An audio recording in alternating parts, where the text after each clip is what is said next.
عبادت کی ایک روح بتائی حضور نے، لب لباب کہیے اس کا، وہ کیا ہے؟ دعا۔ الدعاء مخ العبادہ، الدعاء هو العبادہ۔ حضور کی یہ دو احادیث بہت سادہ، بہت مختصر۔ دعا ہی عبادت کا جوہر ہے۔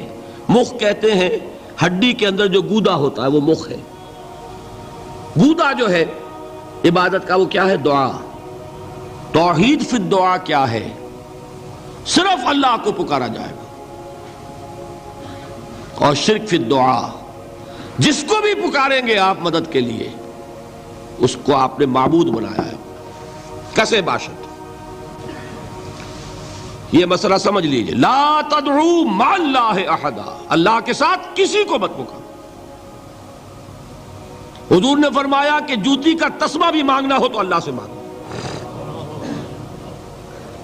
اللہ نے تو دروازہ کھولا ہوا ہے، جو چاہو مانگو، کسی اور سے مت مانگو۔ دیکھیے ایک علمی مسئلے اور ہوتے ہیں، یہ جو روحانیات کا معاملہ ہے، عالم ارواح میں کیا صورت ہے، ارواح صرف کہیں اللہ کے پاس کسی کولڈ سٹوریج میں ہے یا اس کا اس دنیا سے بھی کوئی تعلق ہے، یہ علمی مسائل ہیں۔ فرض کیجئے اس وقت کوئی ارواح یہاں موجود ہو، فرض کیجئے، میں اس کا انکار نہیں کروں گا، ہو سکتا ہے کہ ہو سکتا ہے کوئی روحانیت والا شخص بتا بھی دے کہ ہاں فلاں کی روح موجود ہے، ہوگی بھائی، اسے نظر آتی ہوگی، ٹھیک ہے۔ یہ بھی ہو سکتا ہے کہ کوئی شیطان جن ہو اور وہ دھوکہ دے رہا ہو کہ میں فلاں کی روح ہوں، ہو سکتا ہے کہ نہیں؟ لیکن یہ بھی ہو سکتا ہے، وہ بھی ہو سکتا ہے، مجھے اس سے بحث نہیں۔ مجھے جس سے بحث ہے وہ یہ ہے کہ مجھے پکارنے کی اجازت نہیں ہے۔ ہوا کرے کسی کی روح موجود ہوا کرے، مجھے میرے رب کی اجازت نہیں ہے کہ میں اسے پکاروں۔ مدد مانگوں گا اللہ سے، دعا کروں گا اللہ سے، استغاثہ کروں گا اللہ سے، تکلیف کے لیے دہائی دوں گا اللہ کی۔ اب اللہ جس سے چاہے کروا دے، کسی روح کو بھیج دے، کسی فرشتے کو بھیج دے، مجھے کیا ہے؟ مجھے آم کھانے ہیں، پیڑ نہیں گننے۔ فلاں روح نے آگے کام کر دیا، کرے بھائی، میرا کام بننا چاہیے۔ اور فرشتہ آ گیا، اس نے کام بنا دیا، کرے، مجھے کیا غرض ہے اس سے، میرا کام بننا چاہیے۔ میرا مسئلہ یہ ہے کہ مجھے پکارنا ہے صرف اللہ۔ اللہ کو اس کی بھی قدرت ہے کسی کو نہ بھیجے، نہ کسی روح کو بھیجے، نہ ملائکہ کو بھیجے، بغیر کسی کے جو چاہے کر دے۔ اللہ کا مرضی ہے، وہ چاہے کسی روح کو بھیج دے، کسی فرشتے کو بھیج دے، مجھے اس سے غرض ہی کوئی نہیں۔ مجھے تو اپنی تکلیف کا دور ہونا مطلوب ہے، اس کے لیے میں پکاروں گا۔ سمجھ لیں؟ دیکھیے میں سادہ ترین کر رہا ہوں مسئلہ، عبد القادر جیلانی کی روح یہاں ہے یا نہیں، حضور کی روح انور یہاں ہے یا نہیں، یہ تو علمی مسئلہ ہو گیا نا۔ یہ فرشتے یہاں ہیں کہ نہیں، کوئی اختلاف ہے؟ میں پکار سکتا ہوں اسے کہ بھائی ذرا میرا کام کر دینا ہے؟ یہ کروں گا تو شرک۔